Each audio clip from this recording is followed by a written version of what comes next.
I called it. It's been about 5 days. Yeah, 5 days since UFC Freedom 250, Topuria versus Gaethje, and I haven't even been able to make a video about this yet, just because of how hyped I've been. I've just been enjoying these past couple of days, enjoying looking at all these posts on social media, soaking in the cope from the Topuria fan base. Justin Gaethje defeats Ilia Topuria via round 4 TKO corner stoppage. 4 and 5 after round 4 was over. Ilia tried to sit down the stool. He missed the stool, and he just looked down at his feet. And Alexandre, he said, "We finished the fight. We finished the fight," which is just the standard broken English situation. What he really meant was, "This fight is finished. No more. This is over." So let's just jump straight into this shit, man. Justin Gaethje comes out, and this whole time that Gaethje's been fighting, we've been hearing this. Gaethje comes from a wrestling background. What would he be like if he used his wrestling? And some people say he'd still be shit, and other people will say he'd be unbeatable. He'd be one of the best in the world if he used his wrestling. And we fucking found out what he'd be like if he used his wrestling. The bread and butter of Gaethje has always been his collar tie uppercuts and his collar tie overhands. The issue with Gaethje is that sometimes he doesn't really set him up well. Sometimes he just kind of leans to the same side every single exchange and just grabs the back of your neck and fucking pummels you.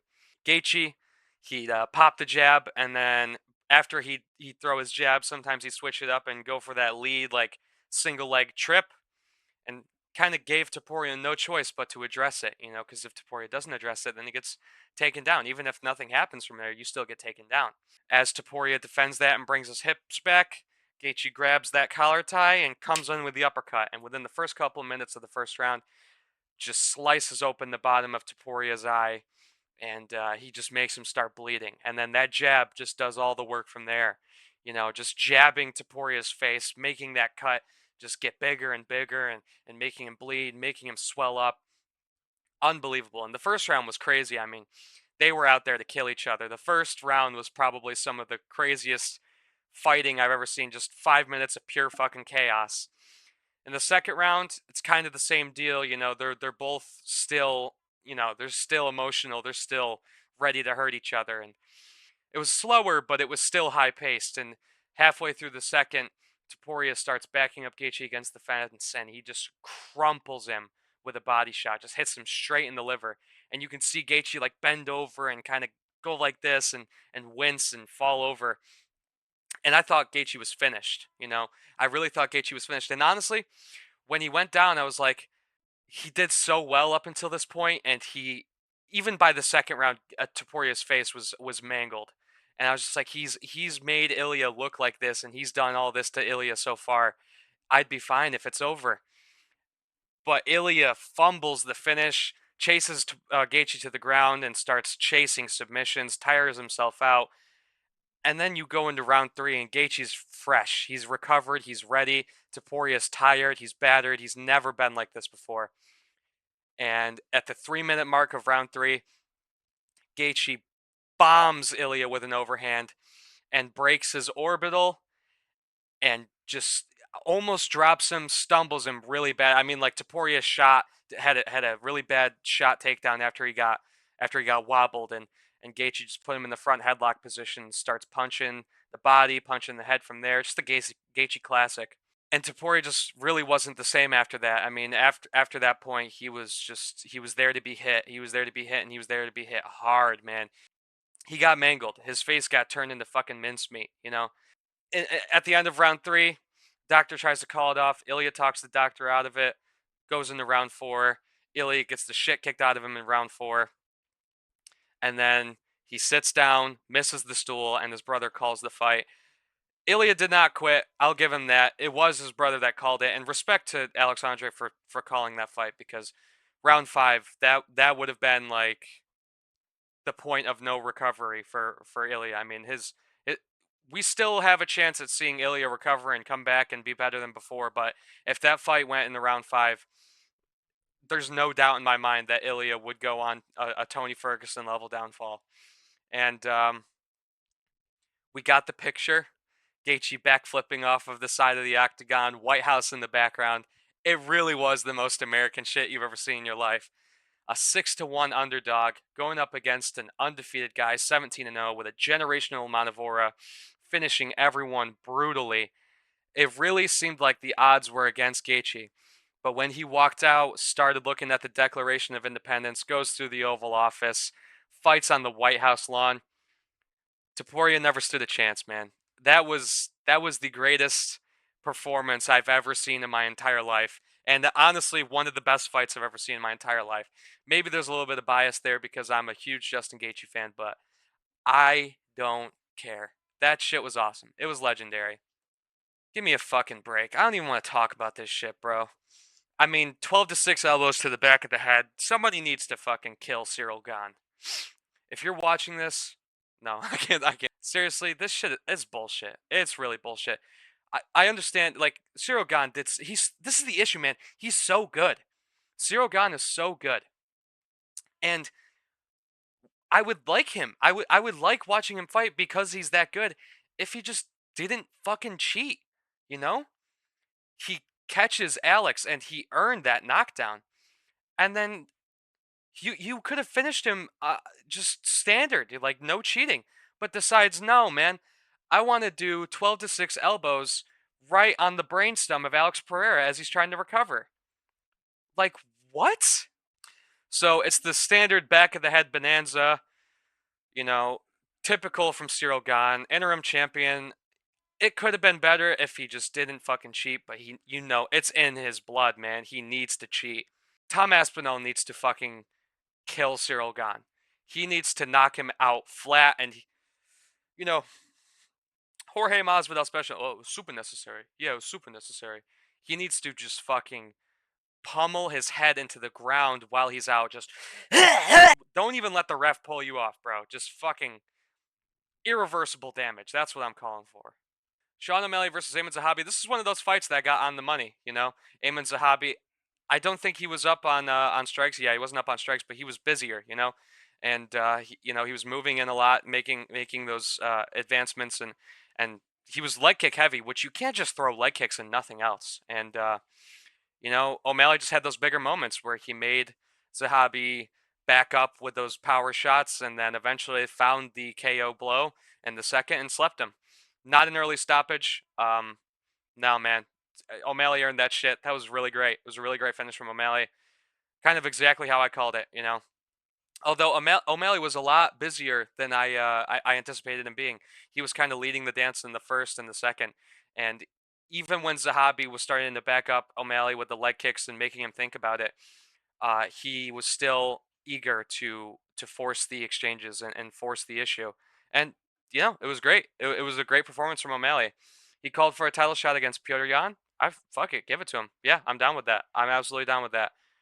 Um, Maybe Marab 3 first with Petr Yan, but whatever they do, I'm happy. Like no matter what, I'm happy. It was a great fight, great performance from O'Malley. Very happy with that.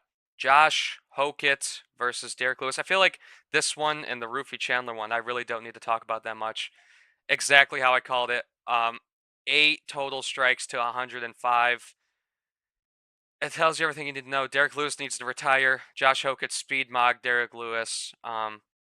It wasn't even that good of a fight. There was some funny moments at the end, like where Josh Hokett got a takedown and was trying to finish an armbar on Derek Lewis, and you can tell he wasn't actually trying to finish the armbar, and he's just like pulling on Derek Lewis's arm, and he's like, ah! But other than that, this fight, it'd be funnier if it was like, or it would have been better if it was like a lighter weight where like the guys are moving super quick and somebody like 145 somebody was doing it, but it's like when a heavyweight does it, I understand it's Josh Hokett and he's funny and he's fun to watch, but like it's just so like this fight could be over, man. Can we fucking move on to the next one?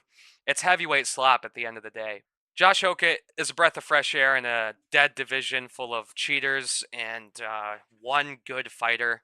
Yeah, it wasn't a great fight, but it was funny. So I guess there's that at least. Mauricio Rufy versus Michael Chandler. Michael Chandler got sacrificed to Brazil. You can see it in the total strikes, 3-20. Rufy did whatever the fuck he wanted to Michael Chandler the whole fight. Michael Chandler needs to retire or fight somebody way down the rankings. Rufy was too sharp, too big, too good for Michael Chandler, and he made it look like that. It's not like there was any moment where people were like, whoa, Chandler's got something here.